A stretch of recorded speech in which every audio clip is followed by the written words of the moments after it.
Eu sei, meu querido, que você deve estar se perguntando assim, mas pastor, a lição ela começa ela tá o texto base, né, o capítulo 65. Como eu tenho feito, irmãos, nós vamos ler vários textos do capítulo 63 ao capítulo 66. Textos que vão dar o fundamento da nossa lição, porque a lição ela é realmente fundamentada nesses últimos capítulos do livro de Isaías. Então nós estamos nesse contexto. Estamos nos últimos capítulos do livro de Isaías. E para você jamais esquecer, quantos livros, quantos livros a Bíblia tem? No Antigo Testamento são quantos? E no Novo Testamento? E aí o discipulado está precisando refazer, né, irmão? Não está lembrando bem. Né, só?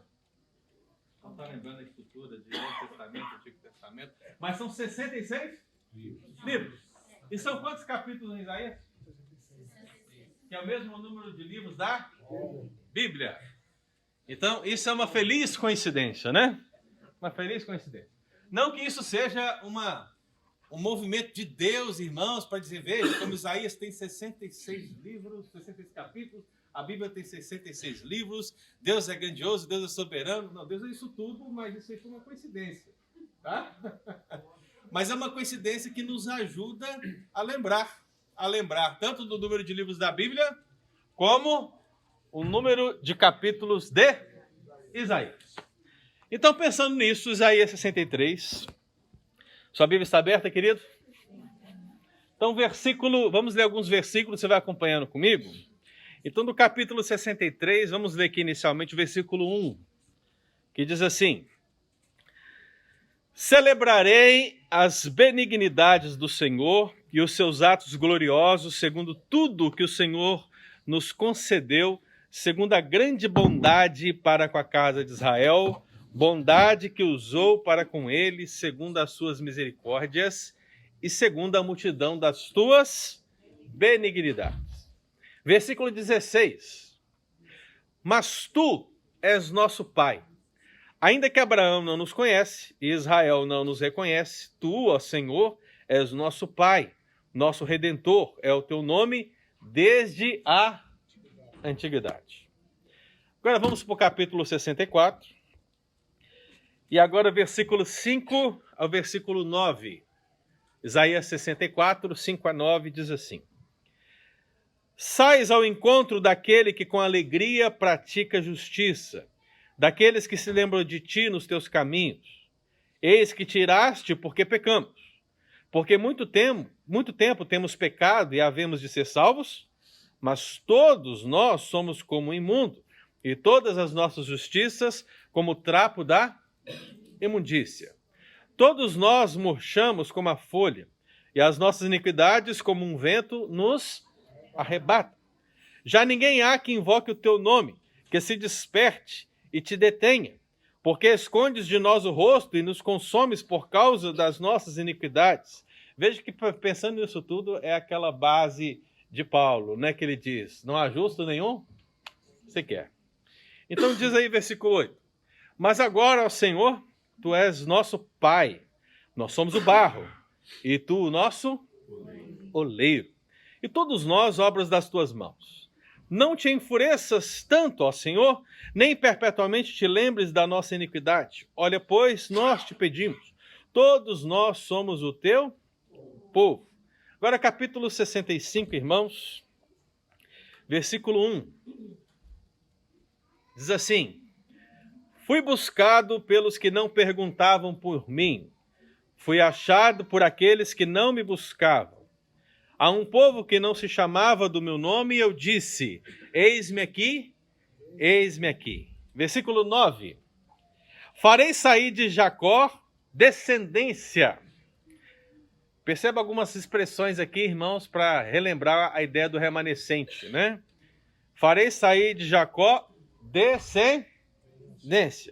E de Judá, herdeiro, que possua os meus montes. E os meus eleitos herdarão a terra, e os meus servos habitarão nela. Todas as palavras para descrever o remanescente. Versículo 11. Mas a vós outros Agora, no contraste, justamente porque está dizendo mas, ou seja, ao contrário desses eleitos, desses de Jacó, dessa descendência, destes servos, mas a vós outros, os que vos apartais do Senhor, os que vos esqueceis do meu santo monte, os que preparais mesa para Deus a fortuna e misturais vinho para o Deus destino, também vos destinarei a espada, e todos vos encurvareis à matança, porquanto chamei e não respondestes, falei e não atendestes. Veja que essa ideia basicamente da mensagem que é pregada e a pessoa não responde. Né? Ou seja, o pregador diz, arrepende, e ele não tem a resposta do pecador. Então diz o texto, falei e não atendestes. Mas fizestes o que é mal perante mim e escolhestes aquilo em que eu não tinha prazer. Versículo 17. Pois eis que eu crio novos céus e nova terra, e não haverá lembrança das coisas passadas, jamais haverá memória delas. Mas vós folgareis. É o pessoal que gosta de folga, né? Então aí a palavra está aí, né? Não agora, tá, irmão? Depois.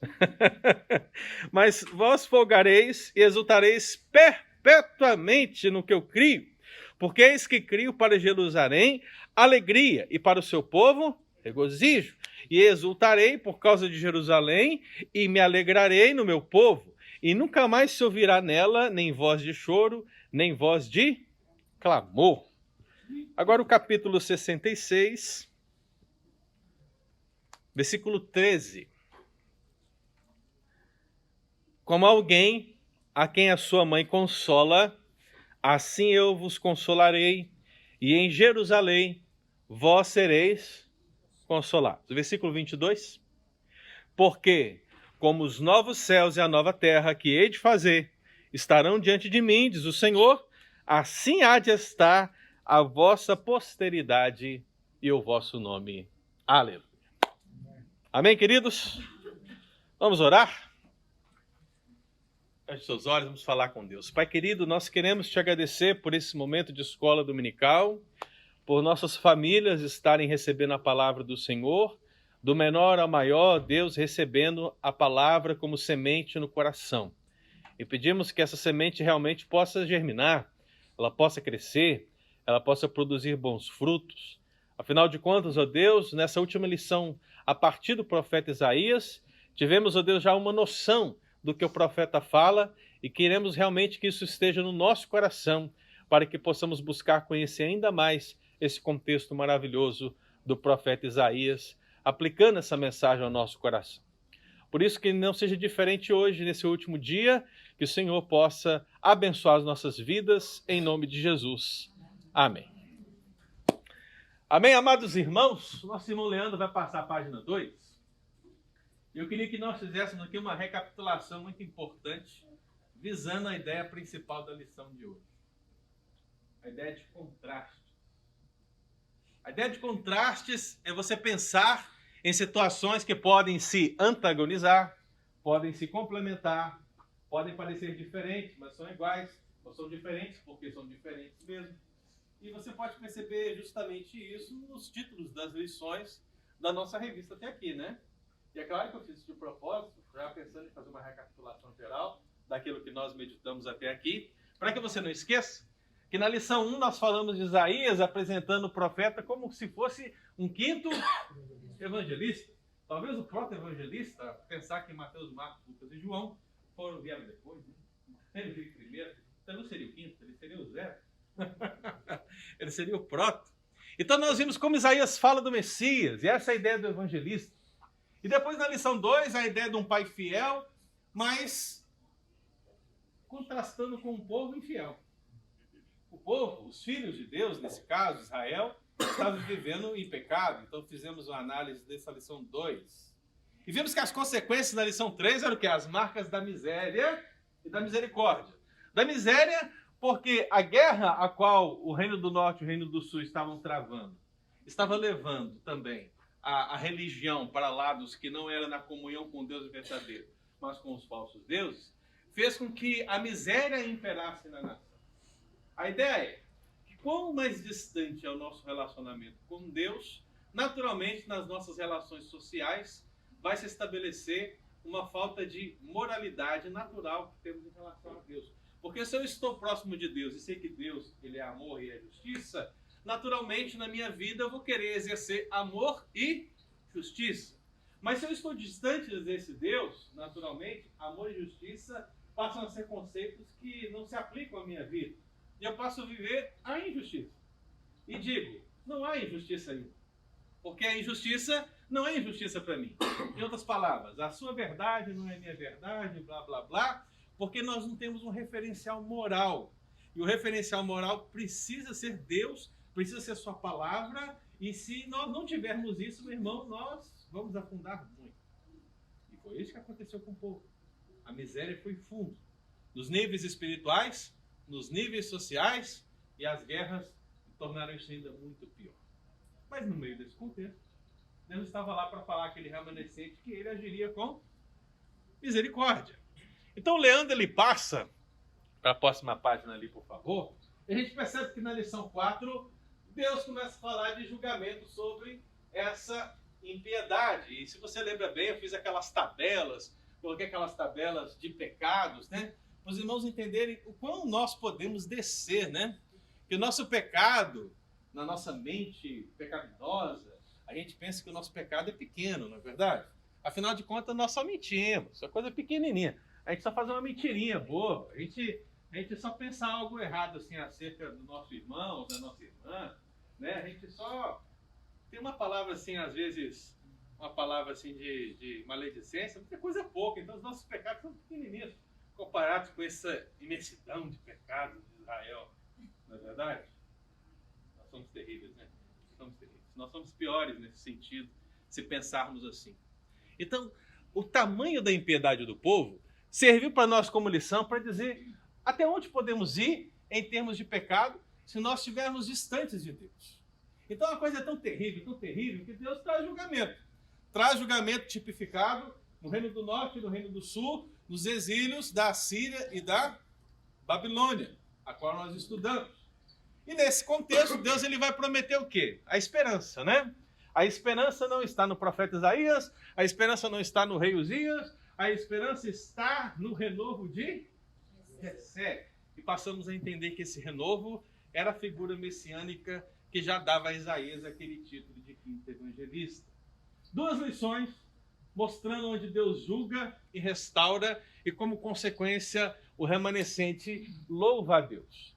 Veja, nessas duas lições nós vimos que Deus estava trazendo julgamento, Deus estava restaurando pessoas e julgando pessoas através do exílio, através dessa circunstância, e no meio dessa situação, seja ela positiva ou negativa, indo tudo bem ou indo tudo mal, havia gente que estava louvando a Deus.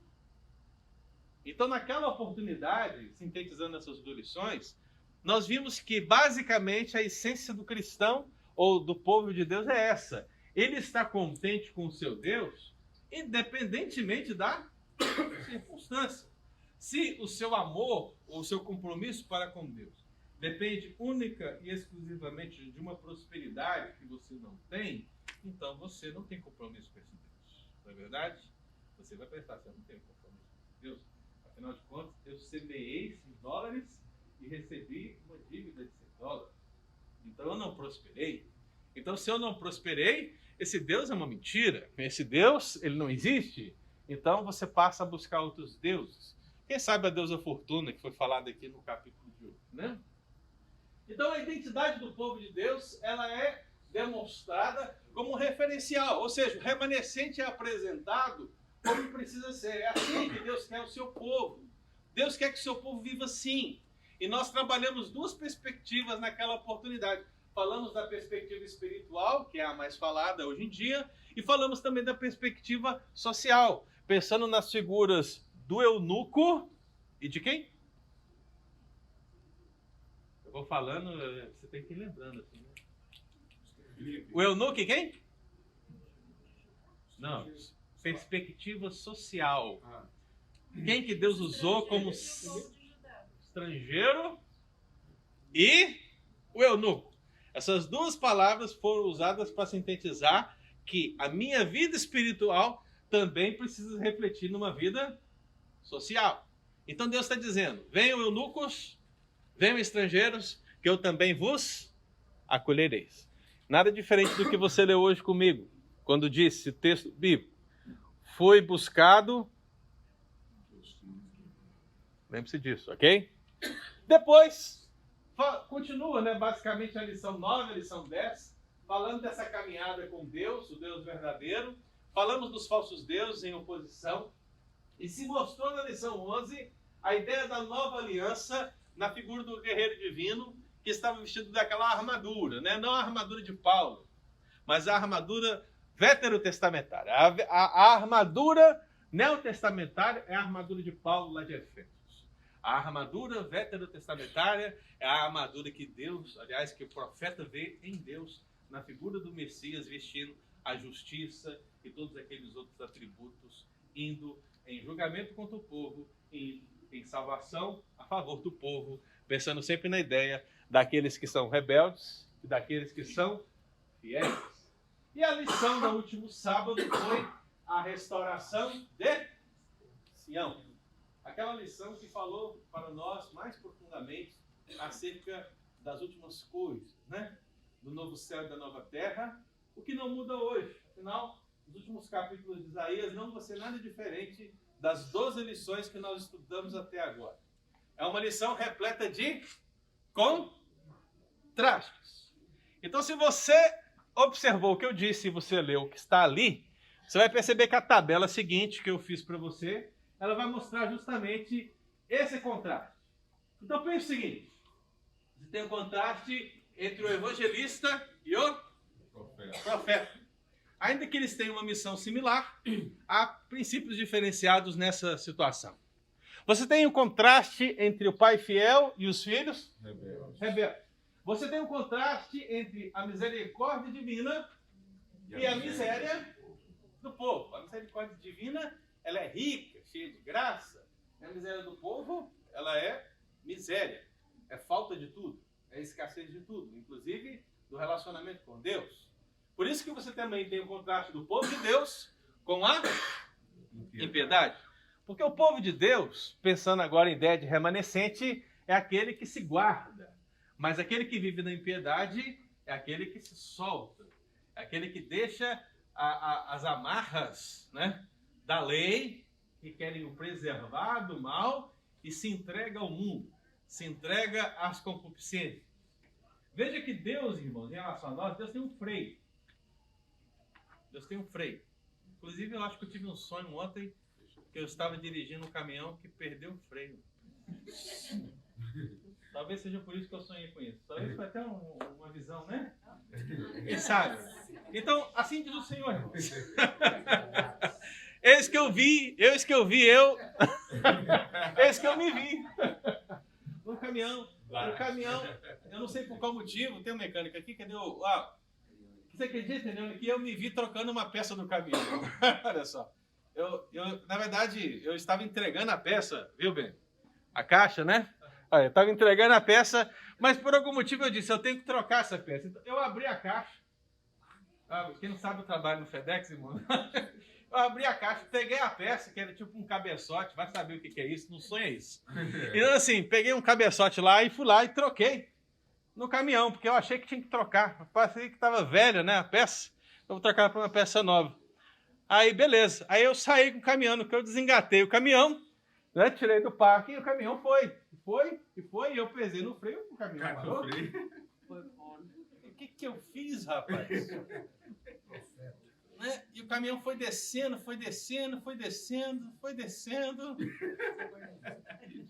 Chegando. E nada parava o caminhão. Isso é uma advertência, pastor. Nada parava o caminhão. Vai lá, Marcelo. E aí depois, a cena muda. Agora a visão do profeta. A cena muda, sabe? Ele me transportou daquele lugar para o outro lugar. A cena muda. E eis que eu estava no lugar. No céu. Não. Eis que eu estava num lugar que lembrava uma torre. Essa torre, ela tinha um muro redondo e eu resolvi entrar com o caminhão ali. Mas era tão estreito que só cabia o caminhão. E eu fui indo e virando, né? Parece aquele estacionamento no Brasil que você vai subindo assim, você acha que vai bater, né? Aí fui subindo, de repente, não tinha como sair mais, não tinha como voltar, porque o portão estava trancado agora, e eu não tinha que ir para frente, porque eu estava no 3º andar.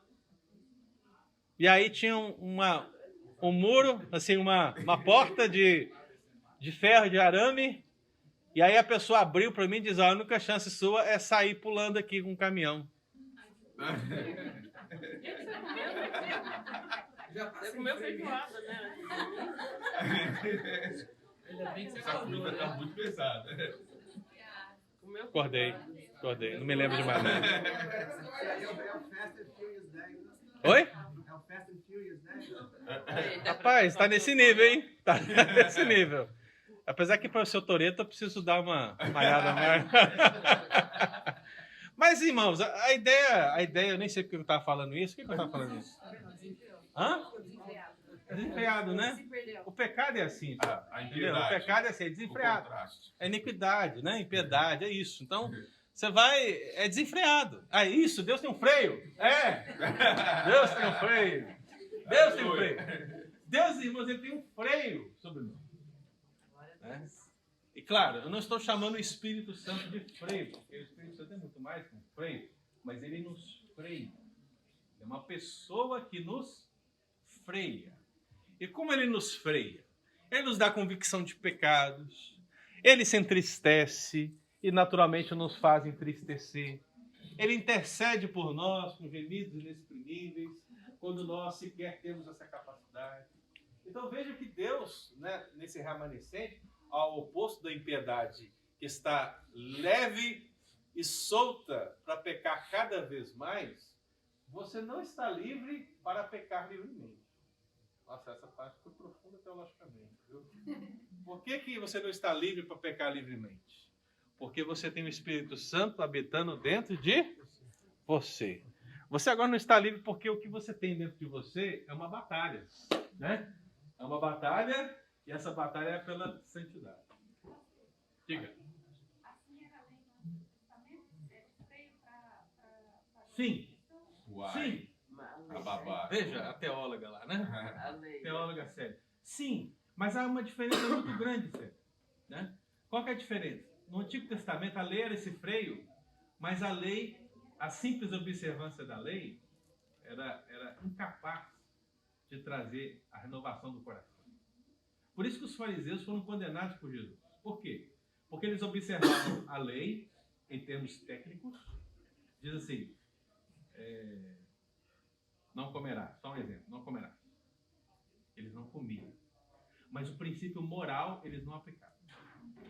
Ou seja, eles viviam a regra, mas não viviam para o juízo. Né? Então, por isso que Jesus chamou, vocês são hipócritas. Né? Mas a diferença nossa é qual? A graça fez isso conosco, né? O fato de Jesus ter transformado todas as coisas, cumprindo todas as leis, nos faz viver agora pela fé. Né? E pela fé, você agora tem assim a capacidade em Cristo de agradar a Deus. E você vive para isso. Você se esforça por isso. Você se santifica para isso. O que a lei não conseguia produzir em você, porque, claro, se você observa ela toda e cai em um ponto, você se torna culpado. Mas na graça, quando você peca, você tem um remidor. Você tem um remidor. Quem é o remidor? Jesus. Né? E aí você pode recomeçar. Tipo, quando as pessoas pecavam naquela época, trazia culpa, né? É isso? Todo pecado já é culpa, até os de hoje, né? Só que elas não poderiam se libertar totalmente dessa realidade. A única libertação total que nós podemos ter é em Jesus. A diferença é que os antigos faziam isso baseado na promessa. Nós fazemos baseado no que recebemos já dele, né? O que ele fez. Crendo. Por isso que bem-aventurado aqueles que não viram. Creram. Mas volte aqui. Com o último contexto de contraste, ó. Restauração e julgamento. Então, por que eu estou falando isso? Porque a última lição, irmãos, ela tem esse título, né? A distinção final entre os filhos rebeldes os rebeldes, os ímpios e os servos. A distinção final entre aqueles que querem viver para Deus e aqueles que querem viver longe de Deus. O que temos na nossa última lição e naturalmente nos últimos capítulos de Isaías é aquilo que vimos durante as 12 lições e é aquilo que você vai perceber nos 66 capítulos. Contrário. E aqui eu coloquei essa lista para você perceber. Então, alguém vai te perguntar um dia, de que fala Isaías? Você vai dizer, contraste. Contrastes entre um pai fiel e filhos rebeldes. Contrastes entre julgamento e restauração. Contrastes. Então, Leandro passa para nós, Leandro. E aí nós entendemos o seguinte. Se você ler o capítulo 5, 65, você vê que o capítulo 65 ele conclui a lição anterior, porque ele faz aquela análise da separação de Deus e dos homens baseado no pecado, que é a verdadeira separação, para inaugurar mais uma vez a promessa do novo céus e nova terra, onde todos os males serão removidos. É importante que você lembre que esse contexto ele está posto no pós-exílio. Por que eu sei que é pós-exílio? Eu, às vezes, converso com a Célia sobre isso, né? Da dificuldade de nós acharmos a posição do texto na história. Mas esses últimos capítulos talvez seja mais fácil por causa das referências a qual o profeta faz. O profeta fala da destruição do templo. O profeta fala da destruição da cidade. O profeta fala de coisas que aconteceram em decorrência da invasão de fora, dos exílios. Então isso sinaliza para nós com mais tranquilidade a colocação dessas palavras no contexto pós-exílico. Exílico para pós-exílico. Então você vê que Deus está falando para pessoas que estão sendo punidas. Por quê? O exílio foi para toda a nação. Deus não separou o remanescente. O remanescente também viveu esse tempo de exílio. Afinal, eles eram também Israel. Então Deus estava punindo o povo por causa dos seus pecados e através do profeta que dirige a palavra à nação, ele fala, tudo isso vai passar. Novos céus e nova terra serão uma realidade. Então a palavra ela é dada nesse contexto. Jamais esqueça isso. Então, partindo para que o autor da lição separou, ele coloca basicamente dois contrastes, né? Ele coloca, pode passar, Leandro? Ele coloca o contraste do louvor e súplica diante de Deus, como a primeira parte, e a segunda parte ele coloca a resposta definitiva de Deus em relação a essa súplica. Então, o que está acontecendo nos textos que nós lemos, irmão? Nos textos bíblicos que nós lemos? Basicamente, nós temos aqui quase que um salmo, né? Se você leu aí o capítulo 63, versículo 7 comigo, você deve ter pensado que é um salmo, ou não? Volta a ler de novo, né? E você vai ver que são os filhos de Coré. Se eu tivesse lido aqui, ó, para você e dito assim: celebrarei as benignidades do Senhor e os seus atos gloriosos, segundo tudo que o Senhor nos concedeu, segundo a sua grande bondade para com a casa de Israel, bondade que usou para com eles, eu perguntaria para os irmãos. Quem é? Esse salmo é de Davi? É dos filhos de Coré? É de Asaf? É de Moisés? De quem é? É de Isaías. Veja, meu irmão, como a literatura sapiencial, né? Ela não se reduz apenas aos livros sapienciais, aos livros poéticos. Quais são os livros poéticos da Bíblia, dentre aqueles 66?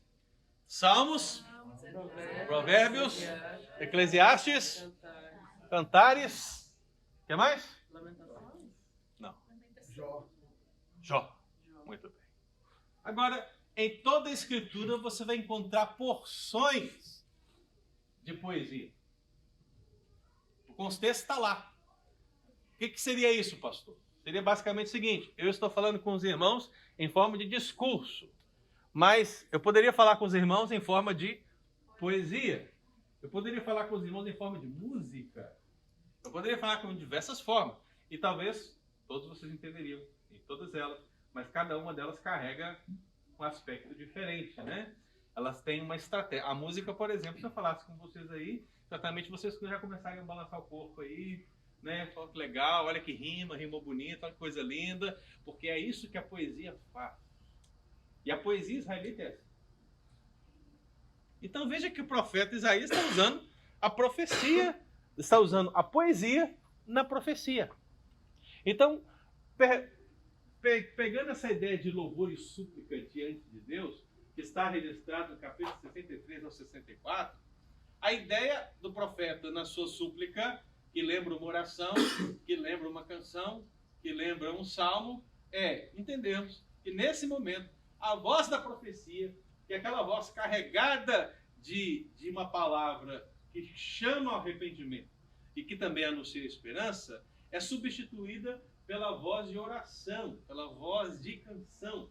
O que temos no capítulo 63, irmão, é o que nós vemos um pouco no capítulo 6. É por isso que tem muitos teólogos que gostam de ver e estudar o livro de Isaías todo a partir de Isaías 6. Eles falam que Isaías 6 é como uma miniatura condensada de Isaías de 1 a 66. E pode até ser realmente. É algo extraordinário, mas você vai perceber os elementos. Você percebe, por exemplo, em Isaías 6, que o profeta ele se coloca como orador na presença de Deus em favor do povo. Porque ele diz assim: eu sou pecador e habito no meio de um povo de impuros. Ele confessa o seu pecado e ele confessa os pecados do seu povo. O que está acontecendo aqui? A mesma coisa. Ele não está fazendo uma oração apenas por ele. Ele está fazendo uma oração por ele e pelo povo. Ele se coloca diante de Deus na mesma perspectiva, né? Então veja que não há diferenças, irmãos. Mas veja que, basicamente, o que nós não podemos esquecer é que na nossa oração, na nossa canção, no nosso falar com Deus ou no nosso falar de Deus, precisa sempre estar a ideia de se recordar os feitos do Senhor. Você percebe que uma pessoa ela tem uma comunhão maior com Deus quando você percebe que na oração dela existe uma conversa que sempre está presente essa ideia de recordar os feitos do Senhor. E quando você não tem nada para falar com Deus acerca de como Deus tem agido para com você, como Deus tem sido gracioso, recordando esses feitos, você basicamente vai dizer assim: Senhor, nosso Deus, nosso Pai, nós te agradecemos, nós te louvamos, nós te exaltamos e queremos pedir. Queremos isso, queremos aquilo outro. E no final dizemos, em nome de Jesus, amém. Pelo menos eu espero que você peça ainda em nome de Jesus, né? Mas veja que a oração do profeta, ela é um parâmetro para nós, porque é uma oração carregada desses feitos do Senhor. O profeta não chega interesseiramente na presença de Deus. Ele chega louvando a Deus e recordando os preciosos feitos do Senhor. Eu só vou polemizar, né? E essa oração aqui que você falou aqui agora, e Isaías não está orando só para os remanescentes. Por que a pergunta? Porque ele fala assim no versículo 8: sem dúvida, eles são meu povo. Ele diz: filhos que não me traíram, filhos que não me abandonaram, por isso eu sou salvador deles. Ele não está falando de todo o povo. Sim, não. Porque o profeta, ele não é... O profeta, veja, eu sei que isso é difícil. Eu vou tentar explicar. Vou tentar explicar. Porque, via de regra, você vê o profeta falando para as duas situações. E a grande dificuldade que você vai ter é separar. O grande problema do arminiano e do calvinismo é essa. Porque você tem fundamentos para os dois, e os dois têm respostas para as suas indagações, né? Mas basicamente o que eu vejo um profeta, ele falando na presença de Deus, apresentando todos, e no seu apresentar a todos, o destaque fica para os eleitos. Porque ele apresenta todos a fim de designar o pecado de todos. Mas quando ele vai falar da salvação, ele fala da salvação do remanescente. Quando ele fala do pecado, ele não fala do pecado do remanescente. Ele fala do pecado de todos, né? Então, o grande desafio é você não fazer uma leitura só com óculos do remanescente. Mas muitas das vezes aconteceu no povo de Israel que um pecou e todo o povo sofreu, correto? Por isso que você não pode usar um óculos. Eu sei, Né? mas quando você olha assim, para esse contexto aí que ele fala Uhum. que esses que não me traíram, eu sou o salvador deles. Correto. Deles. Correto. Deles. Deles. O remanescente, correto. Mas o texto não é só isso, é? Não é só isso. Mas quando você olha, Eles foram rebeldes. Sim. eles foram rebeldes, vão ser. Sim. Nós somos rebeldes. Nós somos pecadores. É. O que eu quero dizer é o seguinte: quando você lê o texto todo, você vai perceber as duas coisas. O texto que você leu está falando do remanescente. Mas você vai ler um outro texto, você fala, não, aqui são todos. Né? Aí você vai ler um outro texto, fala, não, aqui é o remanescente. Aí você vai ler um outro texto, aqui são todos. Essa é a dificuldade. Definir o que é remanescente e o que é todos. Mas eu não posso dizer para você, aqui está falando só do remanescente. Eu também não posso falar que ele fala de todos. Apenas. Então as duas ideias estão presentes. É difícil distinguir? É difícil. Mas lembra que são contrastes. Isaías 1 e Isaías 66 são contrastes. Então mesmo nessa oração do profeta, quando ele está se colocando pensando nos contrastes. Ele é profeta na presença de Deus, e quando ele fala de salvação, ele pensa no remanescente. Mas quando ele está na presença de Deus e pensa nos pecados, ele está pensando no pecado dos rebeldes. Eu li até o texto aqui, né? Daqueles que insistiram em não ouvir a voz do Senhor, né? Daqueles que não responderam à voz do Senhor. Então não é nem uma questão de polêmica, viu, Pedro? É uma questão difícil de ser percebida, né? Mas só não tente assim colocar pensando assim, é só remanescente. Não. Esse texto é. Esse texto é. Mas todo o texto fala dos dois pontos, das duas situações. Não sei se eu consegui. Generaliza o povo, bate todo mundo. Mas é isso. Mas é isso. Mas é isso. Beleza, Ben? Beleza. Então pode passar aí, meu querido. Sim. Só uma dúvida do que o Ben estava falando. Uhum. É que eu acredito que o senhor esteja falando um pouco mais sobre sensibilidade. Remanescente sensível à voz de Deus, ouve, se arrepende, o geral ouve e não há nenhum tipo de resposta ao que o profeta está dizendo sobre pecado, sobre arrependimento. Então, seria... Porque a questão é, o que o remanescente tem de diferente do restante do povo que não ouviu? Não, esqueça o contexto neotestamentário. Se coloque na posição do profeta. O que eles têm de diferente? Temor. E de onde vem esse temor? Então, mas veja só. Por que eles são remanescentes? Pela graça. A única resposta que eu tenho, ainda que eu possa usar outras palavras, é entender que Deus, de alguma maneira, foi gracioso para com eles. Agora, se você me disser como foi, eu não sei. Porque Cristo não era ainda, né, o referencial redentivo. Mas o Messias era. Então, essa sensibilidade de saber do remanescente é... Por que eles são remanescentes? O que os torna melhor? É basicamente o seguinte, né? Por que os presbiterianos se acham melhor? Porque eles são eleitos? Não, não tem nada a ver. Na verdade, um presbiteriano que entende a eleição, ele deveria ser a pessoa mais humilde possível, porque ele sabe que a salvação não dependeu dele. Né? Um eleito sabe que a salvação não dependeu absolutamente nada dele. Então, se você tem um eleito que se arroga da posição de eleição, esse camarada está dando frutos de que não é eleito. Que não é presbiteriano. Né? Por quê? Porque essa ideia de eleição, de remanescente, nos humilha. Porque não depende de nós. Não depende. O capítulo 65, versículo 1 fala disso. Cara, o que eu tenho? Né? Porque nós vamos dizer, a fé é minha? Não. A fé é de quem? É de Deus, né? Não é o que diz a Bíblia? A fé vem de Deus. Quem deu arrependimento?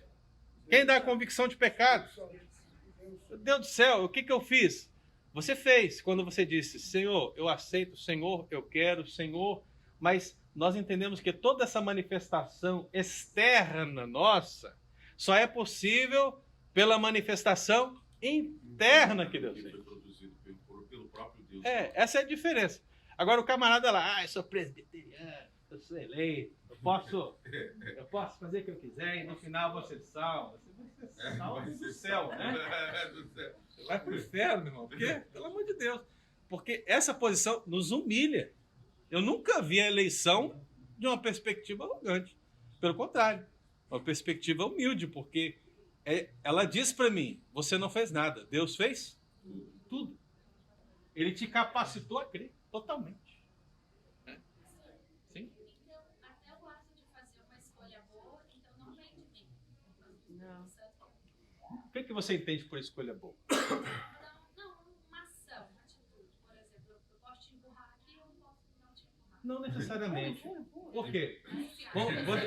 Vou te fazer a pergunta. Você trabalha para alguém que não é crente? Trabalha? Essa pessoa sabe fazer coisas boas? Então não pode ser isso, né? Entendeu? Então eu acho que eu tô Não pode ser isso. O que nós estamos falando aqui é basicamente em termos espirituais. Porque Jesus diz, vós que sois maus, sabeis dar boas dádivas aos vossos filhos. Então, é possível que lá fora você tenha lá, vamos pensar em alguém bem mau, né? Nos nossos olhos. Né? Hitler. Hã? Hitler. Não, nem tanto. Stalin. Deixa o Hitler para o pastor Pedro lá. Stalin. Não, eu quero um exemplo mais próximo. Não, eu quero um exemplo mais próximo. Pensa em... Vamos pensar no ateu. Pensa no ateu. Ok? Pensa no ateu. Mas esse ateu tem filho. Em termos genéricos, esse ateu pode ser um bom pai? Pode. Ou seja, ele pode exercer bondade para com o seu filho, ele pode exercer bondade para com a sua mulher, ele pode exercer bondade para com o seu semelhante. Inclusive, ele quer fazer isso, porque para ele esse é o princípio da vida. Como ele não tem um olhar no futuro e no novo céu e nova terra, e ele acha que esse é o novo céu e nova terra, ele vive para isso aqui mesmo, porque depois disso é só cinza e pó. Né? Então, pensar em coisas boas, qualquer homem pode, porque todos eles foram criados à imagem de Deus. Isso é tão verdade quanto nós todos podemos fazer coisas tão terríveis quanto porque todos nós somos pecadores em Adão. É a mesma verdade. Então, assim como o homem natural pode fazer coisas boas, o homem natural também pode fazer coisas terríveis. Então, você pode ter um ateu que é um excelente pai, um excelente marido, e você pode ter um ateu estuprador, assassino. Isso só para dar um... Se eu falasse mentiroso, não ia causar o mesmo impacto, né? Então, só para você ter uma ideia. Agora, o cristão não, né? As ações do cristão, uma vez ele transformado pelo Senhor, ele passa a entender que todas as suas ações, em relação a Deus, em relação ao seu próximo, tem um princípio. E qual é o princípio? A palavra. Então ele não faz mais por critério social, ele não faz por educação, né? Ele não faz porque ele foi ensinado assim, mas ele faz porque Deus o ensina. Então aí a pergunta que a Thaisa fez, né? Fazer uma coisa boa, significa, eu não vou fazer uma coisa ruim, porque isso vai à contramão do que o Senhor me ensina. Mas aquela pessoa que é um homem natural, ele vai falar assim, não, eu faço porque eu fui ensinado assim, porque eu fui criado bem, porque eu acho que isso é melhor. Ele vai pensar nisso. Mas essas coisas que nós fazemos naturalmente, isso o próprio profeta disse, não sei se você lembra, né? As nossas obras de justiça feitas sem Deus, elas são trapos de imundícia. Por isso que nenhuma obra vai levar à salvação. Por melhor que você faça, meu irmão, aconteça, nenhuma obra salva. As nossas obras são trapos de imundícia. Então, meu irmão, é isso que nós temos que entender. A ideia não é desvalorizar as obras, mas, pensando no que o apóstolo Paulo disse à igreja de Éfeso, nós fomos criados em Cristo Jesus para as boas obras. Então, primeiro você nasce de novo. E depois as suas boas obras, elas são um reflexo desse nascimento. Amém? Deixa eu continuar, senão não termino. Súplica! Volta. Súplica. Então, a súplica é a continuação da oração. Em forma do lamento, o povo lamenta a perda da terra, a profanação do santuário, ou seja, aqueles elementos que situam a oração do profeta no contexto exílico para pós-exílio. Pode passar, meu querido. E aí o que nós temos? A aplicação, vamos juntos? O Senhor Estava ligado continuamente aos seus que, em toda angústia deles foi denunciado. Portanto, o nosso relacionamento com Deus deve ser real, vivo e pessoal. O Pai tem grande prazer em nos ouvir e nos responder. Eu grafei essa expressão do Salmo de Isaías 63, né? Com toda a angústia deles, o pai também foi? Você percebeu isso? Ou seja, o que um pai faz, né? Quando você tem que punir o seu filho, disciplinar o seu filho, às vezes dói, ou toda vez dói, né? Dói, não dói? É difícil? Essa é a ideia do pai. Deus em relação ao seu povo. Mesmo que Deus estivesse lhe trazendo juízo sobre eles, Deus também estava se angustiando com os seus. Interessante, né? Segunda parte, resposta definitiva. Vamos lá, Leandro. Então, a resposta definitiva, capítulo 65 e 66. O porquê da rejeição. Da rejeição de quem? Dos rebeldes, né? Mas está na oração, né? Então, ele começa a confessar. O profeta começa a confessar. Ele relembra as práticas rituais e culticas perversas, a atitude arrogante e zombeteira do povo, a rebeldia dos que se afastam do Monte Sião. Se você ir olhar o capítulo 65, eu vou falar de algumas aqui, para você lembrar. Ó. Eles sacrificavam em jardins, queimavam incenso sobre altares, eles moravam entre as sepulturas, passavam a noite em lugares misteriosos, comiam carne de porco. Ih! Me lasquei. É a que eu mais gosto. Gente, alguém avisa o Ares lá que se tiver carne de porco agora, é complicado, hein? Comiam carne de porco e ensopado com carne abominável. Ele faz um resumo aqui. A ideia são carnes sacrificadas. Por isso que é abominável. A ideia da carne de porco, eu acho que eu não preciso dar muito tempo com isso, né, irmão? Porque a carne de porco e outras carnes, elas faziam parte daquela dieta da lei cerimonial que tinha um princípio de trazer purificação para o povo. Depois que Cristo morreu, Cristo cumpriu toda a lei cerimonial.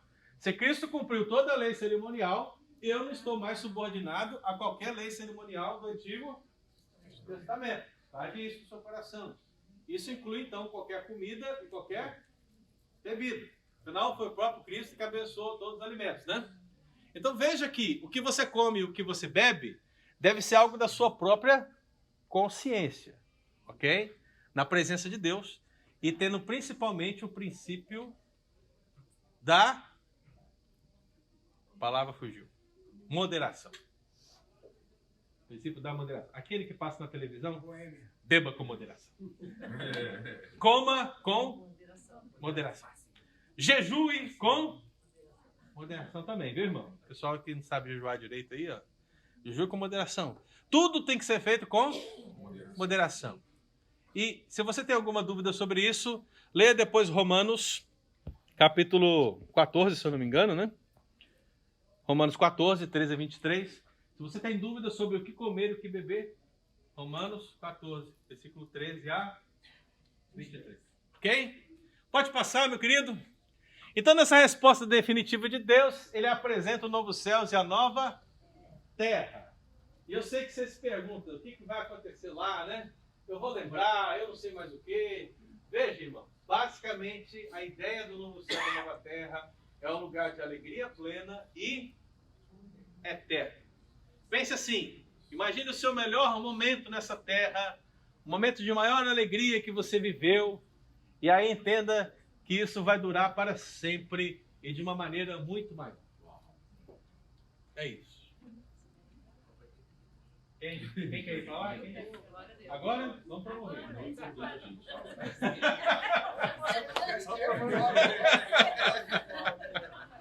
Vamos promover o povo aí. Quem falou? E o casamento? rapaz. Eu disse que... Até que a moto separa. Eu disse que não queria polemizar, rapaz. Eu disse que não queria polemizar. Mas esse é um assunto, irmão, assim, muito difícil, né? Nós, assim, não temos muitas informações para definirmos realmente como será o novo céu e a nova terra. E é por isso que se você perguntar para mim, perguntar para o pastor Pedro, perguntar para o pastor Williams, perguntar para outros pastores, você vai perceber que vai começar a existir uma diferença de posição de um para o outro, porque o texto bíblico não é claro. Mas eu vou dizer para você o que eu entendo. Eu entendo que o novo céu e a nova terra, ele vai ser um reflexo melhor do paraíso. Ou seja, do jardim do Éden. Então, eu vejo o novo céu e a nova terra na perspectiva do Éden. Mas por que eu vejo ele de uma forma melhor? Porque no Éden, Adão e Eva podiam pecar. E pecar. Mas no novo céu e nova terra, você não pode pecar. Ok? Mas eu vejo isso. Então, qualquer pergunta que você fizer para mim, Culim, ok? E qualquer pergunta que outra pessoa fizer para mim, eu vou falar. Leia, Gênesis. Então vai ter casamento. Eu não respondi. Eu não respondi. Eu não respondi. Eu disse, leia o texto bíblico. Leia o texto bíblico. Pode passar, meu querido? Mas eu entendo assim. Aí você diz o seguinte, irmão. Você diz o seguinte. Será que é possível? Será que é possível? Será que é à toa que a árvore que está no princípio também está no final da Bíblia? Será que é coincidência, né? A árvore que está lá no princípio em Gênesis está também no capítulo 21, 22 de Apocalipse. Princípio, voltando ao final, mais perfeito. Pense nisso, né? Ok, Colinho? Raciocínio, pense, analise. Então vamos lá, o julgamento divino vem. Porque é claro, irmão, veja, ele está falando de novo céu, mas não é só novo céu, nova terra. Também tem o julgamento. É aquela ideia do contraste. Julgamento e restauração. É por isso que na apresentação do profeta, ele ora fala do remanescente, ora fala dos rebeldes. E ao falar dos rebeldes, ele vai justamente contrastar imagens negativas, pensando em pecado, comunhão, julgamento e redenção, vida e morte, servos e rebeldes. Mas essa é a tônica de Isaías. Contraste. Então, para a gente aplicar o nosso coração nessa ideia, cadê o Leandro? Eu achei que ele tinha sido arrebatado, irmãos. Meu coração já estremeceu aqui. Ficamos. Meu Deus do céu. Vai lá, Leandro, joga para nós aí então, aplicação final. Veja o seguinte, irmão. Essa é a aplicação final da lição e de toda a lição, ok? Todo o material de apoio. Tudo aquilo que nós fizemos até aqui, pensando em Isaías, se resume nisso. Vamos juntos? Toda a história, todas as coisas em Cristo,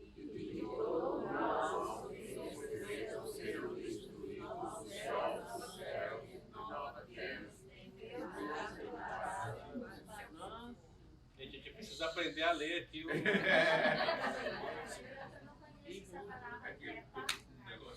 Mas essa palavra preparado é uma palavra que vem do grego, do hebraico, do conjugando com o latim, e que tem uma afinidade muito grande com a ortografia do outro.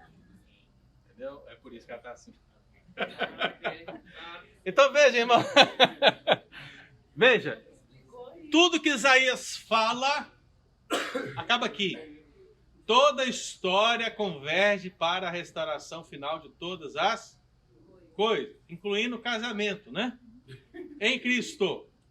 E de que todo mal e sofrimento serão destruídos nos céus, nos novos céus e na nova terra. Aquilo que o povo de Israel passou temporalmente tem uma representação escatológica em Cristo também.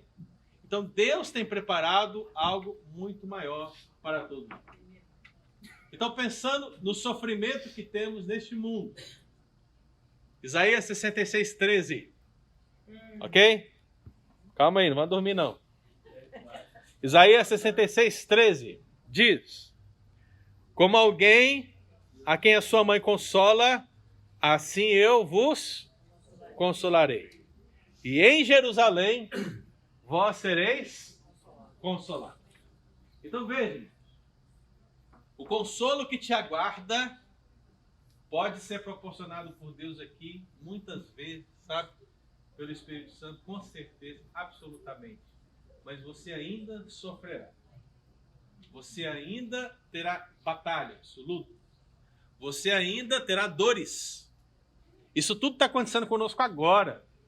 Vai acontecer na semana que vem, vai acontecer na outra semana, porque nós ainda estamos nesse mundo pelejando na missão, pelejando na santificação, esperando o dia da redenção final. Mas quando chegar esse dia, e nós estivermos nessa nova Jerusalém, sendo a Jerusalém do Senhor, todos nós seremos consolados. E aí aquela expressão que diz, muito usada em velório, né? Que o Senhor enxugará dos olhos todas as lágrimas, fará maior sentido para você. Porque já não haverá mais choro para você. Para você não. Para você que foi salvo em Cristo Jesus. Mas para aqueles que não responderam ao chamado do Evangelho, haverá choro e ranger de dentro. O sofrimento existirá.